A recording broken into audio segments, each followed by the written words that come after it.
Hi. My name is Jonathan, and this is me 10 years ago. I was fat, I was uncomfortable, I lacked confidence, and I was extremely awkward with women.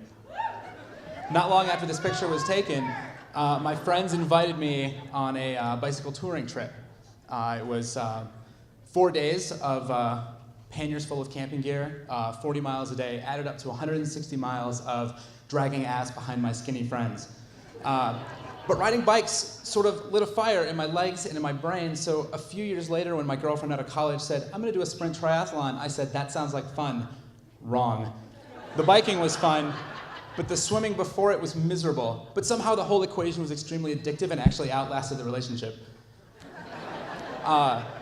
Not long after that, a coworker introduced me to CrossFit.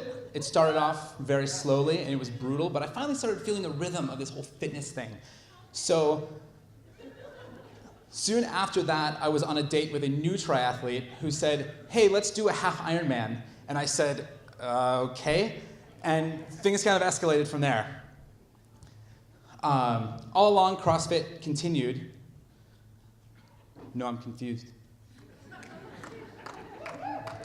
After my last Ironman, I started looking for something else. I discovered the Highland Games. I signed up for the under 190 pounds division, trained my ass off all summer, bought a kilt, and took my A game to Estes Park. I took 8th place out of 9, and the guy I beat was pissed. Then in November, me and 3 of my favorite people got together and did a CrossFit competition. We had a lot of fun, but by the end, we sort of felt like we'd taken a knife to a gunfight. Most recently, I completed the Go Ruck Challenge. It's an all-night endurance event spanning 12 hours and 16 miles from Colorado Springs to Manitou, carrying a backpack full of bricks and other really awkward items. It's a team event, and this was our view from Manitou at mile 13 at 7:30 in the morning. And seriously, this story could fill an entire Ignite talk. So what is the meaning of all this? Like, why is any of this notable?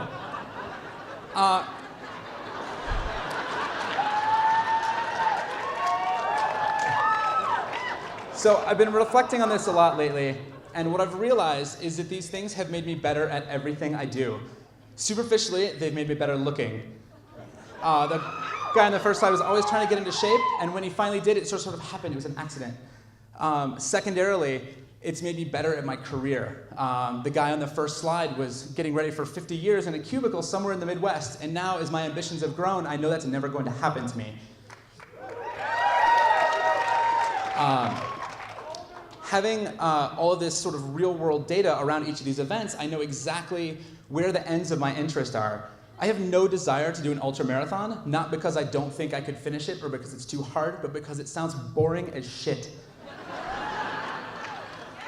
On a slightly more serious note, during the lonely, painful miles of my first Ironman, I was at a really dark place and I got to look inside and I saw what was really motivating me through a lot of these things, and I wasn't thrilled with it.